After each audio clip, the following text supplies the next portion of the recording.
The crowd was still screaming when those words went out over the phone. Parents shielded their children's eyes. People stumbled toward the exits. And in the middle of it all, 25-year-old Keltie Byrne was fighting for her life. She wasn't just a performer. She was a champion swimmer, a promising marine biology student, and someone who believed killer whales could be both partners and friends. That belief was about to be shattered in front of hundreds of witnesses. What began as a graceful afternoon performance, leaping whales, synchronized movements, and cheers in the stands, would, in the blink of an eye, turn into a harrowing battle beneath the water's surface. And what unfolded in the next few minutes would become one of the most haunting tragedies in marine park history. This is the last performance of Keltie Byrne. Welcome to Animal Attack Archives. If you believe stories like Keltie's deserve to be heard, hit the like button so more people can see them. Share this video to spread awareness, and subscribe for more real-life animal encounter documentaries. These are stories the world must never forget. From the moment she could walk, Keltie Byrne seemed drawn to the water. Growing up on Vancouver Island, the Pacific Ocean was not just scenery. It was her playground, her classroom, and her sanctuary. By her teenage years, she had become one of the region's most promising competitive swimmers, winning medals with a fluid, effortless style that made every race look easy. But Keltie's ambitions reached far beyond the pool. She enrolled at the University of Victoria to study marine biology, determined to dedicate her life to protecting the creatures she had admired since childhood. Her professors describe her as disciplined and inquisitive, the kind of student who stayed after class to debate conservation ethics or volunteer for extra field work. When she joined Sealand of the Pacific as a part-time trainer, it felt like the perfect extension of her studies. The small marine park gave her the chance to work up close with the animals she'd once only read about in textbooks, most notably 3 killer whales, Tychum, Haida-2, and Nutka-4. To Keltie, they were not merely exhibits. They were individuals with personalities, preferences, and moods. She took pride in learning their behaviors, refining her performance cues, and earning their trust. Colleagues often saw her speaking softly to the orcas before a show, as if sharing a private moment only they could understand. It was a bond she believed in wholeheartedly, a bond that, in her mind, made them partners rather than predators. Yet, as the events of that February afternoon would prove, even the strongest connection between human and animal could be fragile. The stage was set, the crowd was ready, and Keltie was about to step into a performance that would change her life forever. Sealand of the Pacific was not a grand, sprawling marine park, perched on the cold waters of Victoria's inner harbor. It was modest in size and design, little more than a floating complex with a few pools, a set of bleachers, and a metal module pen where the whales were kept overnight. For visitors, it offered an intimate encounter with marine life. For the animals, it was a world reduced to concrete walls and steel barriers. The park's main attraction was its trio of killer whales. First was Tychum, a massive 6-ton male captured from the wilds of Iceland as a young calf. Though physically imposing, he carried a submissive nature, often yielding to the females. Haida-2, the elder female, had been taken from the ocean years earlier and quickly asserted dominance within the group. Then there was Nutka-4, a younger female with a history of failed pregnancies and the scars, both physical and psychological, of captivity. By day, these whales performed synchronized leaps and splashes to the delight of tourists. By night, they were confined together in a cramped, pitch-black module pen, a space so tight they could do little more than float side by side. In that darkness, tension simmered. The females often raked their teeth along Tychum's body, leaving pale scars that stood out against his black skin. These encounters were not playful. They were acts of dominance in a hierarchy shaped by captivity, not nature. Keltie understood their routines and moods, yet she could never truly grasp the weight of their confinement. For years, the orcas had been cut off in the endless expanse of the ocean, deprived of the freedom to roam, hunt, and choose their own companions. What the public saw as trained behaviors were, in truth, the result of adaptation to a life they had not chosen. On February 20th, 1991, the whales waded in the main show pool, their sleek forms slicing through the cold, chlorinated water. The crowd filled the stands, eager for another display of human-animal harmony. Behind the scenes, The same current of tension and instinct that had shaped their captivity were still there, unseen but ready to surface. The morning of February 20th, 1991, broke cold and gray over Victoria. A thin mist clung to the harbor, curling around the floating platforms of Sealand. Inside the park, trainers moved through their routines, checking equipment, prepping fish buckets, and running last-minute cues with the animals. For Keltie Byrne, it was just another performance day. She arrived early, her breath visible in the chill air, carrying the calm focus that colleagues knew so well. After a brief meeting with the team, she walked down the narrow pathways that linked the bleachers to the main show pool. The whales were already there, circling slowly in the water, exhaling in soft bursts of mist through their blowholes. The first show of the afternoon drew a full crowd. Tourists shuffled into the stands, clutching cameras and paper cups of hot chocolate. Children pressed against the railings, eager for the splash zone. The announcer's voice boomed over the speakers, welcoming everyone to the main attraction. From her position on the poolside platform, Keltie scanned the water. Tilikum cruised near the far wall, his massive dorsal fin slicing the surface. Haida, too, and Nutka 4 swam closer together, occasionally rolling to show their white bellies. The routine was familiar. Choreographed jumps, synchronized circles, and moments when the whales approached the trainers for hand signals and rewards. As the music swelled, Keltie executed each cue with precision. She leaned forward to signal a breach, clapped to encourage a spin, and rewarded each move with fish tossed expertly into waiting jaws. The crowd cheered, their excitement building with every leap and spray of water. Toward the end of the set, Keltie prepared for one of the show's signature moments. A swim alongside the orcas meant to highlight the trust between trainer and animal. She adjusted her wetsuit collar, crouched at the edge, and glanced at her colleagues. A quick nod passed between them. Sliding into the water, she felt a familiar chill rush over her skin.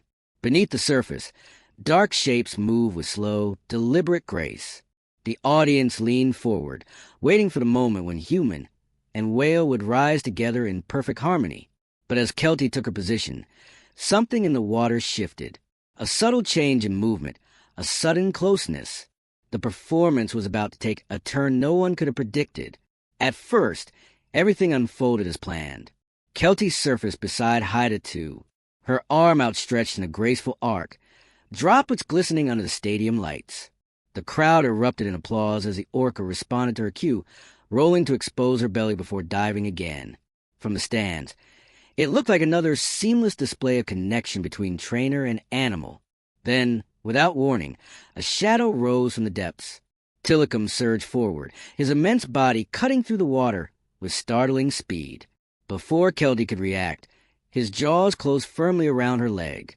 The motion was sudden but deliberate. No splash, no playful nudge, just a powerful grip that locked her in place. Gasps rippled through the audience. At first, some thought it was part of the act. The trainers on the platform froze for a fraction of a second, their practiced smiles faltering. Keltie twisted in the water, trying to free herself, but Tilikum's pull was relentless. She reached the platform's edge, fingertips brushing the wet concrete. In that split second, Haida 2 appeared alongside her, blocking the path upward. The female orca's sleek body pressed against Keltie's side, forcing her away from safety. The coordinated feel of the maneuver sent a chill through those watching closely. It no longer resembled a performance. A sharp whistle cut through the air as a trainer on deck tried to call the whales off. The signal went ignored. Instead, Tilikum gave a sudden downward thrust, dragging Keltie beneath the surface. The fatal performance that exposed hidden dangers. The crowd's initial excitement curdled into confusion, then fear. Children began to cry. Adults shouted toward the trainers, some standing on their seats for a better view of the turmoil below. Seconds later, Keltie broke the surface again, her face twisted in shock, gasping for breath. "Let me go," she shouted, her voice barely audible over the rising noise. She kicked hard, trying to push herself toward the side, but another force yanked her back. This time, Nutka 4, gripping her wetsuit from behind. Now all 3 orcas were engaged, circling her in a tightening spiral. Water churned white with foam. Flashes of black and white slicing through the chaos. Trainers hurled fish into the pool, hoping to distract them. Others reached with poles, desperate to create an opening. Nothing worked. The audience's shouts blended into a single deafening roar. On the platform, a rescuer's hand hovered just above the water, ready to grab her. But before it could happen, Keltie was pulled under once more, her final cries swallowed by the cold, churning depths. The water exploded in a frenzy of movement. Keltie fought upward, her arms clawing through the foam as she tried to reach the surface. Each time her head broke the waterline, she gasped violently, eyes wide with panic, only to be yanked back into the depths by another sudden pull. From the stands, the scene was chaos. Parents gripped their children, shielding them from the view. Others stood frozen, unable to look away. The once lively soundtrack of the show had been cut. Now only shouts, whistles, and the slap of massive tails against the water filled the air. Trainers on deck moved with frantic urgency. One threw a bright orange life ring into the pool, aiming for Keltie's reach. It drifted within inches of her hand before a surge from Haida 2 sent it spinning away. Another trainer leaned out over the edge, stretching a long pole toward her. Keltie lunged for it, but Tillicum's immense head rose between them, his eye momentarily locking on the rescuer before sinking again, dragging her under. The orca's behavior had shifted from performance to possession. They pushed and herded her between them, their bodies slicing past so close that their wake rocked her from side to side. Each time she tried to swim toward the platform, one of them intercepted, cutting her off and forcing her back to the center. Her voice broke the surface again, hoarse and desperate. "I don't want to die." The words carried across the pool, striking the crowd into a stunned silence before the noise erupted again in screams and frantic calls for help. On the platform, one trainer hurled a bucket of fish into the far corner, hoping the distraction might buy them a second. For a heartbeat, Haida 2 veered toward the food, but Nutka forced Surgeon to block Keltie's path to freedom. The coordination was chilling, as if the whales were united in keeping her submerged. Minutes passed, though to those watching it felt like hours. Keltie's movements grew slower, her kicks weaker. Trainers leaned dangerously far over the pool, reaching into the water, but each attempt was thwarted by a sudden twist or shove from the massive animals. Some in the stand began to leave, their faces pale, while others filmed on shaky camcorders, their hands trembling. The smell of salt water mixed with the acrid tang of fear in the air. Then, in a sudden lull, Keltie's body floated motionless for a moment. A trainer lunged forward, fingers brushing her arm. But before they could grip, Tillicum surfaced beneath her, lifting her with his rostrum before rolling sideways, taking her under once more. The water closed over her like a final curtain, leaving only ripples where she had been. The surface of the pool stilled in eerie contrast to the violence that had just taken place. The churning foam subsided into slow, widening ripples, and the air was heavy with stunned, almost unnatural quiet. The orcas drifted in loose circles, their immense bodies gliding just beneath the water as if nothing had happened. On the platform, trainers stood frozen, their hands still outstretched toward the water. One lowered a rescue pole mechanically, eyes fixed on the spot where Keltie had vanished. Another covered her mouth, her chest rising and falling in shallow, rapid breaths. The audience was no longer shouting. The roar of panic had given way to a scattered murmur. Low voices, gasps, the occasional sob from a child. Families moved slowly toward the exits, glancing back over their shoulders, unwilling to believe performance had ended this way. Then, a dark shape rose toward the surface. For a fleeting second, hope stirred in the trainer's eyes.